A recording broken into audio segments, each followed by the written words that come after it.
Hi friends, அனைவருக்கும் வணக்கம். நேற்று பார்த்தீங்கன்னா ஸ்டடி டே 1 அப்படின்னு சொல்லிட்டு விளாக் போட்டிருப்போம். அதோட கண்டினியூட்டி தான் இது. ஃபஸ்ட்டு பார்த்தீங்கன்னா பாலிட்டி 4ஆக பிரித்த மாதிரி தமிழ்லேயும் யூனிட் 7 4ஆக நம்ம பிரித்து வச்சுருக்கோம்.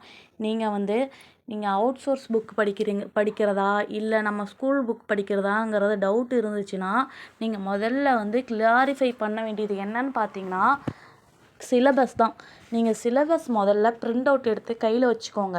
அதுக்கப்புறம் அந்த சிலபஸில் இருக்கிறதெல்லாம் வேர் டு ஸ்டடின்னு சொல்லிட்டு பாருங்கள். அதில் இருக்கிறத நீங்கள் படிச்சுக்கோங்க. நீங்கள் அவங்க சொல்கிறாங்க இவங்க சொல்கிறாங்கங்கிறதுக்காகலாம் ஒரு முடிவை எடுத்துக்க வேணாம். இது நான் ஃப்ரெஷர்ஸுக்கு தான் நான் சொல்கிறேன். மற்றபடி எனக்கு தான் எல்லாம் தெரியும் அப்படிங்கிற மாதிரிலாம் நான் சொல்ல வரல. ஸோ தெரிஞ்சவங்களாக இருந்துச்சுன்னா தப்பாக இருக்குது அப்படிங்கிற மாதிரிலாம் யாரும் சொல்லி ஹர்ட் பண்ணாதீங்க. எனக்கு தெரிஞ்சதை என் கூட இருக்கவங்களுக்கு நான் சொல்லித்தரணும் அப்படிங்கிற மாதிரி நான் நினைக்கிறேன். யூனிட் 7ஐயும் அதே மாதிரி நம்ம 4 டிவைடாக பண்ணியிருக்கோம்.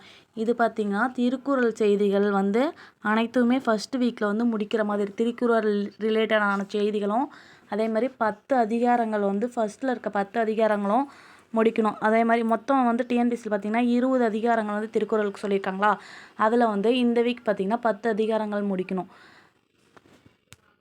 அதே மாதிரி இந்த டீட்டெயிலெலாம் நான் ஓனாக சொல்ல கிடையாது. என் அகாடமியில் எனக்கு சொல்லி கொடுத்த டீட்டெயிலை தான் என் கூட இருக்கவங்களுக்கு சொல்லித்தரணும் அப்படிங்கிற மாதிரி நான் நினைக்கிறேன். ஸோ யாரும் தப்பாக நினச்சிக்க வேணாம்.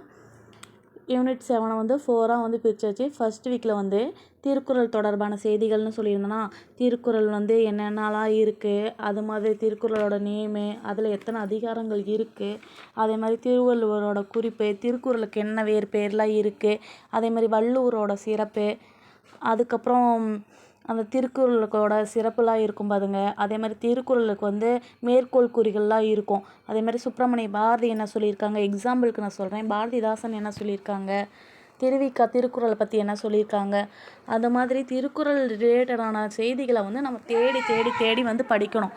அதுக்கப்புறமேட்டு தான் திருக்குறள் அதிகாரத்துக்குள்ளே நம்ம அடி எடுத்து வைக்கணும். அதுக்குள்ளே நம்ம திருக்குறள் 20 அதிகாரம் கொடுத்துருக்காங்களா உடனே மாங்குன்னு சொல்லிட்டு உட்காந்து மனப்பாடம்லாம் பண்ணிகிட்டு இருக்கக்கூடாது. நம்ம புரிஞ்சு படிக்கணும். நம்ம ஒரு 12th காலேஜ்லாம் முடிச்சுட்டு தானே நம்ம வந்திருக்கோம். ஸோ நமக்கு இப்படி தான் படிக்கணுங்கிற ஒரு மைண்ட் செட் இருக்கும், இப்படி தான் படிக்கணும்னு ஒரு தாட் இருக்கும். ஸோ நம்ம ஸ்கூல் பிள்ளைங்க மாதிரி மனப்பாடம் பண்ணாத, அதில் என்ன கொடுத்துருக்காங்க அப்படிங்கிற மாதிரி படித்து ஹார்ட் ஒர்க் பண்ணி தான் நம்ம வின் பண்ணணுங்கிறதெல்லாம் இல்லை. ஸ்மார்ட் ஒர்க் பண்ணியே வின் பண்ணுறவங்களாம் நிறைய பேர் இருக்காங்க. ஸோ ஹார்ட் ஒர்க்கா ஸ்மார்ட் ஒர்க்கான்னு சொல்லிட்டு நீங்களே முடிவு பண்ணிக்கோங்க. இந்த வீடியோ பிடிச்சிருந்தா லைக் பண்ணுங்கள், ஷேர் பண்ணுங்கள். நம்ம சேனலை மறக்காமல் சப்ஸ்கிரைப் பண்ணி வச்சுக்கோங்க. உங்களோட டவுட்டு என்னவாக இருந்தாலும் சரி கமெண்ட்ஸ் பண்ணுங்கள். எனக்கு தெரிஞ்ச அளவுக்கு நான் கமெண்ட்க்கு ரிப்ளை நான் தரேன். இல்லை அதுக்கு ஒரு வீடியோவை கூட நான் போடுறேன். ஓகே, தேங்க்யூ ஃபார் வாட்சிங்.